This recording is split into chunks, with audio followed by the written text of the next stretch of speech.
আসসালামু আলাইকুম। এস একাডেমির পক্ষ থেকে আপনাদের সকলকে স্বাগতম। আজকে আমরা শিখব এসির কেমিস্ট্রি বইয়ের সেকেন্ড পেপারের প্রথম চ্যাপ্টার পরিবেশন।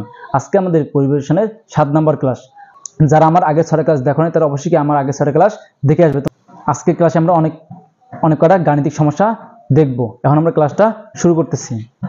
এ প্লাস বি গ্যাসের মিশ্রণ, এ এর মোল ভগ্নাংশ কিভাবে নির্ণয় করব? এ এর মোল ভগ্নাংশ ইকুয়াল কি এ এর মোল ডিভাইডেড মোল সংখ্যা। যদি কি আয়তন দেওয়া থাকে তাহলে কি লিখব? মিশ্রণের এর আয়তন ডিভাইডেড মিশ্রণের মোট আয়তন। যদি বি এর ভগ্নাংশ থাকে তাহলে বি এর ক্ষেত্রে কি হবে? বি এর মোল সংখ্যা ডিভাইডেড কি মোট মোল সংখ্যা। যদি আয়তন দেওয়া থাকে তাহলে কি মিশ্রণের বি এর আয়তন ডিভাইডেড মিশ্রণের মোট আয়তন। আমরা এই সূত্রগুলোর মধ্যে দেখব প্রশ্নের অনুযায়ী, প্রশ্নের মান কি দেওয়া আছে। প্রশ্নে যদি মোল সংখ্যা দেওয়া থাকে তাহলে আমরা এই সূত্র ইউজ করব, প্রশ্নে যদি আয়তন দেওয়া থাকে তাহলে আমরা এই সূত্র ইউজ করব। তাহলে আসলে বুঝতে পারছি। এখন আমরা এই সূত্রের কয়েকটা গাণিতিক সমস্যা দেখব। এই প্রশ্নটা আমরা দেখি। এটা হচ্ছে এ পাত্র, এটা হচ্ছে কি বি পাত্র। দুটো পাত্র দেওয়া আছে। পাত্রের ভিতরে কি আছে? 64 গ্রাম অক্সিজেন দেওয়া আছে, 15 লিটার আয়তন দেওয়া আছে, 27 ডিগ্রি সেলসিয়াস তাপমাত্রা দেওয়া আছে। এটা কি আছে? 28 গ্রাম নাইট্রোজেন, 5 লিটার গ্যাস, 5 লিটার আয়তন, আর 27 ডিগ্রি সেলসিয়াস কি তাপমাত্রা। বলছি বাল্ব খুলে দিলে অক্সিজেনের আংশিক চাপ নির্ণয় করো। তাহলে আমরা ক নম্বর প্রশ্নের অ্যান্সার লিখি, ক নাম্বার। তাহলে আমরা লিখবো অক্সিজেন এর আংশিক চাপ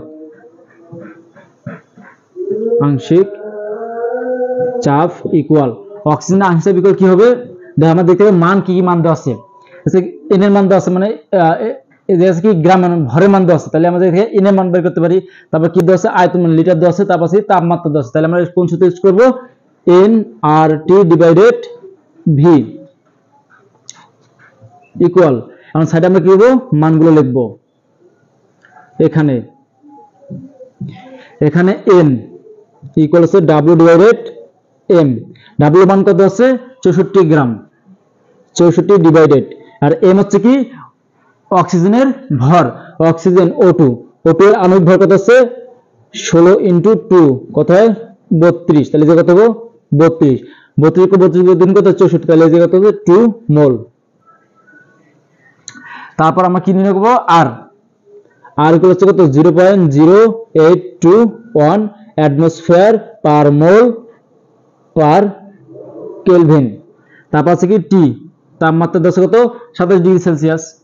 তাহলে 27 যোগ 273 ইকুয়াল 300 কেলভিন। তারপর কি আয়তন হচ্ছে কি এই আয়তনটা হচ্ছে মোট আয়তন। তাহলে এটা হচ্ছে 5, এটা হচ্ছে 15। তাহলে আমরা যোগ করব তো 15 যোগ 5 লিটার ইকুয়াল কত হয়? 20 লিটার। সবসময় মনে রাখবে আয়তন মানে কি মোট আয়তন। দুইটা পাত্রের আয়তন আমাদের যোগ করতে হবে। আমরা মান বসাবো। এর মান কত? 2, আর মান হচ্ছে 0.0821 ইনটু টি মান হচ্ছে 300 ডিভাইডেড ভি মান হচ্ছে তো 20। এখন ক্যালকুলেশন করি এটা আমরা। 2 ইনটু 0.0821 ইনটু 300 ডিভাইডেড 20। আমাদের মান দাঁড়াচ্ছে 2.463 অ্যাটমসফিয়ার। তাহলে এটা কি আমাদের 1 নম্বরের অ্যানসার। তাহলে আমাদের ক নম্বরের অ্যানসার কত দাঁড়ালো? 2.463 অ্যাটমসফিয়ার। এই মানটা আমরা সাইডে লিখে রাখি, কারণ পরে আমাদের লাগবে মানটা। 2.463।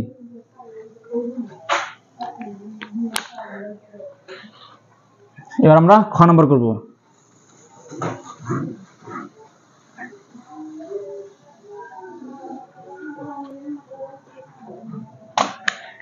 তাহলে এবার আমরা কি নম্বর করব? খ নম্বর। খ নম্বর কি বলছে? নাইট্রোজেনের আংশিক চাপ ইকুয়াল। সাইডে আমরা মানগুলো লিখব। এখানে n ইকুয়াল 28 ভাগ কত হবে? নাইট্রোজেনের পারমাণবিক ভর কত আছে? n ইকুয়াল কি w ডিভাইডেড m। n মান হচ্ছে কত? w মান হচ্ছে কত? 28, আর নাইট্রোজেনের ভর হচ্ছে কত? 14 গুণন 2 ইকুয়াল 28। তাহলে যে কত হয়? 1 মোল। তারপর হচ্ছে আর মান মোলার গ্যাস দিব। আর ইকুয়াল হচ্ছে 0.0821 অ্যাটমসফিয়ার পার মোল পার কেলভিন। তারপর আছে টি মানে হচ্ছে 27 যোগ 273 ইকুয়াল 300 কেলভিন। তারপর হচ্ছে ভি, আয়তনের মান কত হচ্ছে 15 যোগ 5 লিটার ইকুয়াল হচ্ছে 20 লিটার। তাহলে মান বসিয়ে দিই এবার 1 ইন্টু 0.0821 ইন্টু তাপমাত্রা হচ্ছে 300 ডিভাইডেড মোট আয়তন হচ্ছে 20। আমরা ক্যালকুলেশন করি 1 ইন্টু 0.0821 ইন্টু 300 ইকুয়াল ডিভাইডেড 20। এই মানটা হচ্ছে আমাদের 1.2315 অ্যাটমসফিয়ার। এটা কি অঙ্কের আমাদের খ নম্বরের অ্যানসার। এবার আমরা কি করব গ নাম্বার।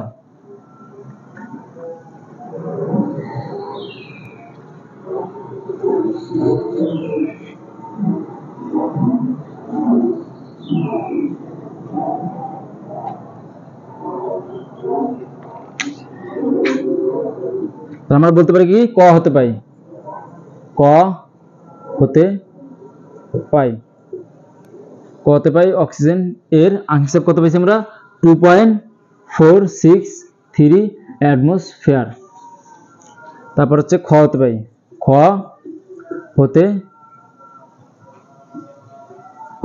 হতে পাই নাইট্রোজেন এর আংশিক চাপ ইকুয়াল কত পাইছি আমরা 1.2315 অ্যাটমসফিয়ার। বলছি মোট চাপ নির্ণয় করে, তাহলে মোট চাপ মানে নির্ণয় করব দুইটা যদি আমরা আংশিক চাপ পেয়ে যাই তাহলে আমরা যোগ করলে কি সেটার মোট চাপ পাবো। তাহলে অতএব কি সুতরাং মোট চাপ ইকুয়াল 2.463 যোগ 1.2315 এত অ্যাটমসফিয়ার ইকুয়াল আমরা দুটো মান যোগ করি, যোগ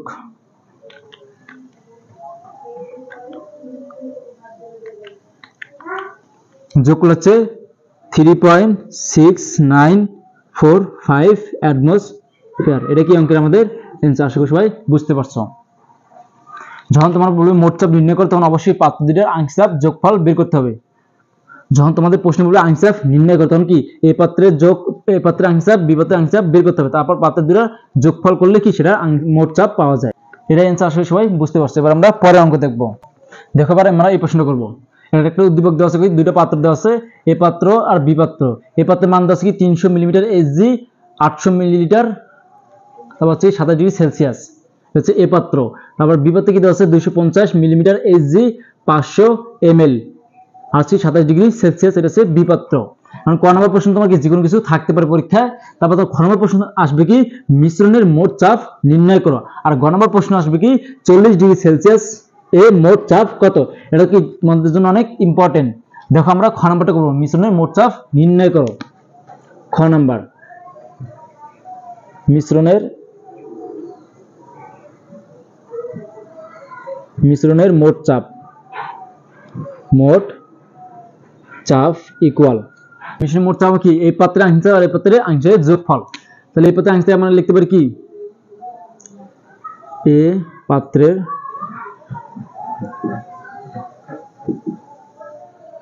আংশিক চাপ প্লাস বি পাত্রের আংশিক চাপ।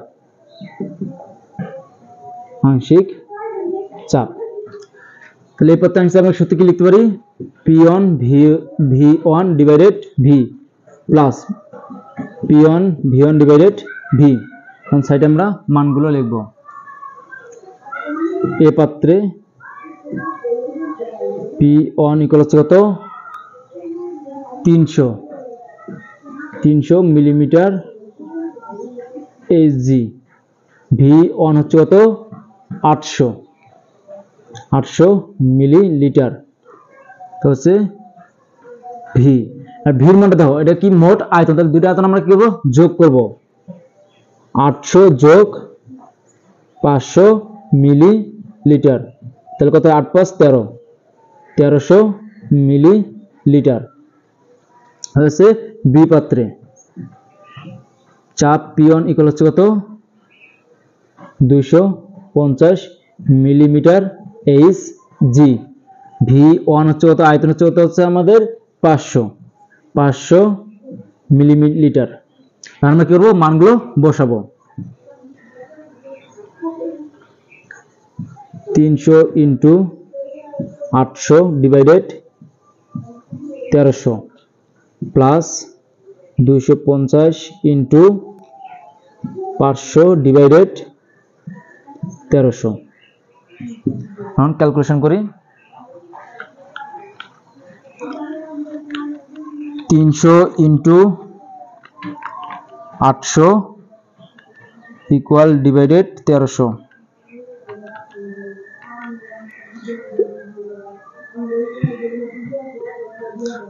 184.615 যোগ, আমরা এটা ক্যালকুলেশন করি 250 ইন্টু 500 ডিভাইডেড 1300, 96.1528। আমরা দুটো মান যোগ করি এবার। 184.615 হচ্ছে আমাদের মান আসে কত 280.769 অ্যাটমসফিয়ার। এত অ্যাটমসফিয়ার। এটা কি আমাদের অঙ্কের অ্যান্সার। আমরা গ নম্বর অঙ্ক করব। 40 ডিগ্রি সেলসিয়াসে মোট চাপ কত? তাহলে এই যে আমরা যে চাপটা পাইলাম খ নম্বরে, এই মানটা কত ডিগ্রিতে পাইছি আমরা 27 ডিগ্রি সেলসিয়াসে চাপটা পাইছি। এবার আমরা বলতে পারি কি গ নম্বর ইকুয়াল লিখব কি আমরা জানি P1 divided T1 equal P2 divided T2। তাহলে আমরা লিখতে পারি P2 into T1 equal P1 into T2, বা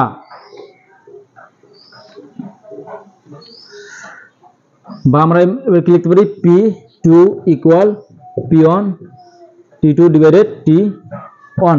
আর আমরা সাইডে কি মানগুলো লিখবো। দেখো আমরা এই যে কত ডিগ্রি আছে 27 ডিগ্রি সেলসিয়াস, 27 ডিগ্রি। তাহলে আমরা কি তাপমাত্রা কি লিখতে পারি, তাপমাত্রা ইকুয়াল 27 যোগ 273 ইকুয়াল 300 কেলভিন। এই তাপমাত্রা এই যে 27 ডিগ্রি সেলসিয়াস তাপমাত্রা আমরা চাপ কত পাইছি, মোট চাপ কত পাইছি, কত পাইছি আমরা 280.769 এত কি অ্যাটমসফিয়ার। দেখো আমরা এটা কি 27 ডিগ্রিতে তাপমাত্রা আমার 27 ডিগ্রি সেলসিয়াসে আমরা 280.769 অ্যাটমসফিয়ার চাপ পেয়েছি। বলছি 40 ডিগ্রি সেলসিয়াসে মোট চাপ কত, তাহলে আমরা হয়তো লিখব কি T2, T1 এটা P1, T2 তাহলে কত হবে 40 ডিগ্রি সেলসিয়াস, তাহলে 40 যোগ 273 কেলভিন। যোগ করলে কত হয় 273 যোগ 40 313 কেলভিন। P2 equal hot. আমরা মান বসাই জায়গায়। P1 এর মান কত আমাদের 280.769 ইন্টু T2 মান কত পাইছি আমরা 313 ডিভাইডেড T1 এর মান কত আমাদের 300। এবার আমরা ক্যালকুলেশন করি 280.769 ইন্টু 313 ইকুয়াল ডিভাইডেড 300। তাহলে আমাদের মান আসে কত 292.9356 এত কি অ্যাটমসফিয়ার। দেখো অঙ্কটা আমরা আবার রিপিট করি। প্রথমে কি করলাম, খতে মোট মিশ্রণের চাপ নির্ণয় করছি। খতে আমরা মোট মিশ্রণের চাপ পাইছিলাম কত 280.769 অ্যাটমসফিয়ার। এটা কত ডিগ্রিতে আমরা পাইছিলাম 27 ডিগ্রি সেলসিয়াসে আমরা এই চাপটা পাইছি।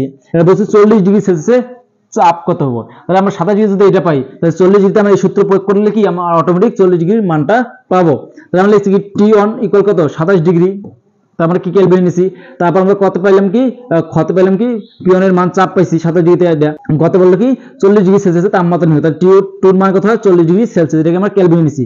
তারপর আমরা কি করলাম 40 ডিগ্রি সেলসিয়াস চাপ পেয়েছি আমরা, তাহলে কি লিখলাম P2 ইকুয়াল হট। তাহলে আমরা সূত্র জানি কি P1 divided T1 equal P2 divided T2, এই যে থেকে আমরা ক্যালকুলেশন করে P মানটা বের করছি। P মানটা দাঁড়ালো কত আমাদের 292.9356 অ্যাটমসফিয়ার। এটা কি আমাদের 40 ডিগ্রি সেলসিয়াস চাপ, 40 ডিগ্রি এ মোট চাপ। অর্থাৎ আমরা বলতে পারি কি 40 ডিগ্রি সেলসিয়াস এ মোট চাপ 292.9356 অ্যাটমসফিয়ার। এটা কি আমাদের অঙ্কের অ্যান্সার, আশা করি সবাই বুঝতে পারছো। ও না বুঝলে অবশ্যই কমেন্ট করে জানাবে, আমি অ্যান্সার দেওয়ার চেষ্টা করব। এখন আমরা পরের অঙ্ক দেখি। দেখো আবার আমরা এই প্রশ্নটা দেখি, একটা পাত্র দেওয়া আছে, পাত্রে বলছে আয়তনে 25% নাইট্রোজেন গ্যাস, আয়তনে 35% অক্সিজেন গ্যাস, আয়তনে 40% হিলিয়াম গ্যাস, তার চাপ দেওয়া আছে কত 760 মিলিমিটার এজি। প্রশ্ন বলছে কি নাইট্রোজেন, অক্সিজেন এবং হিলিয়াম এর আংশিক চাপ কত। তাহলে আমরা প্রশ্নের অ্যান্সার লিখি এবার। তাহলে আমরা বলতে পারি কি 25% নাইট্রোজেন 100 লিটার আয়তনে নাইট্রোজেন গ্যাস আছে, নাইট্রোজেন গ্যাস আছে কত 25 ডিভাইডেড 100 লিটার। তাহলে আমরা এবার নাইট্রোজেনের আংশিক চাপ বের করি। নাইট্রোজেন এর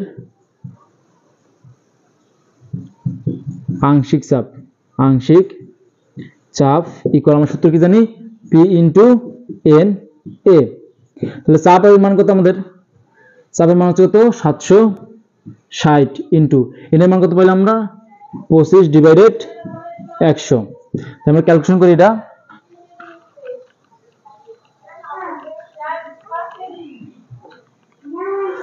সাতশো 60 ইন্টু 25 ডিভাইডেড 100, এটা আমাদের অ্যান্সার দ্বারা কত 190 মিলিমিটার এইচ জি। তাই একইভাবে আমরা কি বের করব অক্সিজেনের আংশিক চাপ ইকুয়াল, চাপ মান কত আছে 760 ইন্টু, তাহলে অক্সিজেনের মান কত আছে 35%, তাহলে যে কি হবে 35 ডিভাইডেড 100 ইকুয়াল, আমরা ক্যালকুলেশন করি 760 ইন্টু 35 ডিভাইডেড 100, এর মান হচ্ছে আমাদের 266 মিলিমিটার এইচ জি। এবার আমরা কি করব হিলিয়াম এর আংশিক চাপ ইকুয়াল 760 ইন্টু হিলিয়াম কত পার্সেন্ট আছে 40%, তার মানে কি করব 40 ডিভাইডেড 100%, 40 ডিভাইডেড 100 ইকুয়াল, আমরা ক্যালকুলেশন করি এটা 760 ইন্টু 40 ডিভাইডেড 100 ইকুয়াল হচ্ছে 304 মিলিমিটার এইচ জি। তাহলে আমরা কি তিনটারই আনসার বের করছি, এগুলো কি আমাদের অ্যান্সার। আশা করি সবাই বুঝতে পারছো। আমরা অঙ্ক দেখো আবার রিপিট করি, তিনটা কি পার্সেন্টেজ দেওয়া আছে, বলছে কি নাইট্রোজেন, অক্সিজেন এবং হিলিয়ামের আংশিক নির্ণয় করো। আমরা প্রথমে কি লিখলাম নাইট্রোজেন 10 কত 25% নাইট্রোজেন, তাহলে আমরা কি লিখলাম ধরে 100 লিটারে কি আয়তন থাকে, 100 লিটারের আয়তনে 100 লিটার আয়তনে নাইট্রোজেন গ্যাস থাকে কত 25 ডিভাইডেড 100 লিটার। তারপর লিখলাম কি নাইট্রোজেনের আংশিক চাপ, নাইট্রোজেনের আংশিক সূত্র আমরা কি জানি P ইনটু Na, তাহলে P এর মান তো দেওয়া আছে কত 760 মিলিমিটার এইচজি, তাহলে N এর মান কত পেলাম আমরা 25 ডিভাইডেড 100, তাই এই মানটা বসাই দিচ্ছি, এভাবে কি আমরা 190 অ্যানসার পেয়েছি। এইভাবে আমরা কি তিনটা মান করছি। আশা সবাই বুঝতে পারছো, না বুঝলে অবশ্যই কমেন্ট করে জানাবে, আমি অ্যানসার দেওয়ার চেষ্টা করবো। এবার আমরা পরের অঙ্ক দেখি। এবার আমরা এই প্রশ্ন দেখি, একটা পাত্র দেওয়া আছে, বলছে কি আয়তনে 80% নাইট্রোজেন আর আয়তনে 20% অক্সিজেন আর চাপ দেওয়া আছে 1 অ্যাটমসফিয়ার। প্রশ্ন বলছে কি এক নম্বর প্রশ্ন হচ্ছে নাইট্রোজেনের আংশিক চাপ কত, তো 2 নম্বর প্রশ্ন হচ্ছে কি অক্সিজেনের আংশিক চাপ কত, 3 নম্বর প্রশ্ন হচ্ছে মোট চাপ কত। এবার আমরা প্রত্যেকটা প্রশ্নের অ্যান্সার লিখব। 1 নম্বর প্রশ্নের অ্যান্সার করি, বলছে নাইট্রোজেনের আংশিক চাপ কত। তাহলে আমরা 1 নম্বর প্রশ্ন লিখতে পারি কি, 1 নম্বর প্রশ্ন দেওয়া আছে 80% নাইট্রোজেন। এই নাইট্রোজেন সমান কি লিখতে পারি, 80% নাইট্রোজেন সমান লিখতে পারি 100 লিটার আয়তনে, 100 লিটার আয়তনে নাইট্রোজেন গ্যাস আছে কত, 80 লিটার, 80 লিটার।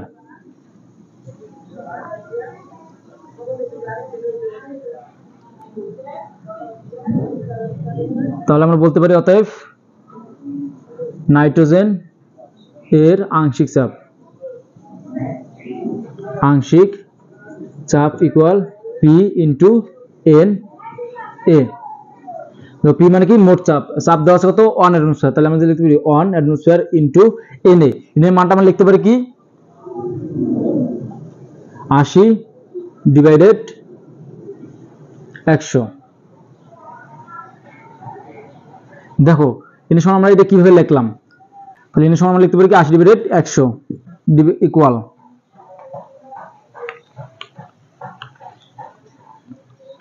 80 ডিভাইডেড 100।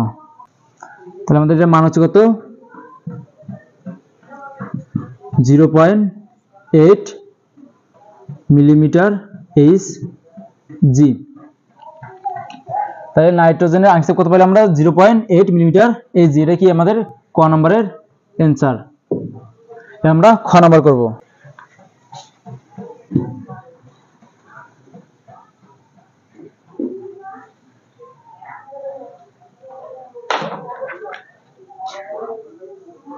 খ নম্বর দেওয়া আছে কত 20% অক্সিজেন। তাহলে আমরা বলতে পারি কি 100 লিটার আয়তনে অক্সিজেন গ্যাস আছে 20 লিটার। তাহলে আমরা বলতে পারি কি অক্সিজেনের আংশিক চাপ ইকুয়াল পির মান কত আছে 1 ইন্টু এন এর মান আমরা কত লিখতে পারি 20 ডিভাইডেড 100। তাহলে আমরা ক্যালকুলেশন করলে এটা কত হয় 0.2 মিলিমিটার এইচ কি এইচ জি। তাহলে এটা কি আমাদের এই অঙ্কের অ্যান্সার। এবার আমরা গ নাম্বারটা করি, বলছি মোট চাপ নির্ণয় করো। তাহলে আমরা মোট চাপ নির্ণয় করব কি মোট চাপ। প্রথমে আমরা লিখব কি ক হতে পাই এন এর আংশিক চাপ, খ হতে পাই এন অক্সিজেনের আংশিক চাপ। দুটো লেখার পরে লিখব কি আমরা মোট চাপ ইকুয়াল এই দুটো চাপের কি যোগফল। নাইট্রোজেনের আংশিক চাপ কত পাইছি আমরা 0.8 আর অক্সিজেনের আংশিক চাপ কত পাইছি 0.2 মিলিমিটার এইচ জি। তাহলে 8 আর 2 যোগ করলে হচ্ছে 1.0 মিলিমিটার এইচ জি। এটা কি আমাদের মোট চাপ, এটা কি আমাদের অ্যান্সার। আসলে সবাই বুঝতে পারছো, না বুঝলে অবশ্যই কমেন্ট করে জানাবে। আর তোমাদের প্রশ্ন থাকতে পারে আমরা Na ইকুয়াল 80/100 কি জন্য লিখছিলাম। তোমাদের আগে কোন প্রশ্নে কি প্রশ্ন তোমাদের থাকতে পারে 80 ভাগ আমরা Na ইকুয়াল কি 80/100 কি জন্য লিখছিলাম। আমরা Na সমান কি জানি, এর সমান আমরা লিখতে পারি আয়তন ডিভাইডেড কি মোট আয়তন। তাহলে আমরা নাইট্রোজেনের আয়তন কত ছিল, নাইট্রোজেনের আয়তন ছিল কত 80। তাহলে মোট আয়তন কত হবো নাইট্রোজেনের আয়তন যোগ কি অক্সিজেনের আয়তন কত 20। তাহলে উপরে থাকে কত 80 আর 80 আর 20 যোগ করলে কত হয় 100। তাহলে কি 80 আর 20 আমরা 100 এই জায়গায় লিখতে পারি। তাহলে এই জায়গায় আমি 80 ডিভাইডেড 100 লিখতে পারি। অক্সিজেনের ক্ষেত্রে কি একই Na ইকুয়াল আমরা কত লিখছিলাম 20 ডিভাইডেড 100। মানে প্রশ্ন এটা কিভাবে হলো দেখো, আমরা সূত্র কি জানি আয়তন ডিভাইডেড মোট আয়তন। তাহলে আয়তন আমাদের কত দিয়েছিল অক্সিজেনের আয়তন ছিল কত 20। তাহলে আমার মোট আয়তন কি হবে অক্সিজেন আয়তন আর নাইট্রোজেন আয়তন যোগ। তাহলে অক্সিজেন আয়তন 20 নাইট্রোজেন আয়তন কত 80 যোগ। তাহলে দুটো যোগ কত হয় উপরে কত 20 নিচে কত 100। তাহলে আমরা কি এন সমান 20 100 লিখতে পারি। আশা করি সবাই বুঝতে পারছো। আজকের ক্লাসটা আমাদের এই পর্যন্তই। যারা আমার ক্লাসটা দেখবে অবশ্যই আমার ইউটিউব চ্যানেলটা সাবস্ক্রাইব করে পাশে থাকবে, এবং যারা ফেসবুক পেজ থেকে দেখবে তারা অবশ্যই কি ফেসবুকে ফলো দিয়ে পাশে থাকবে। সকলকে অনেক ধন্যবাদ।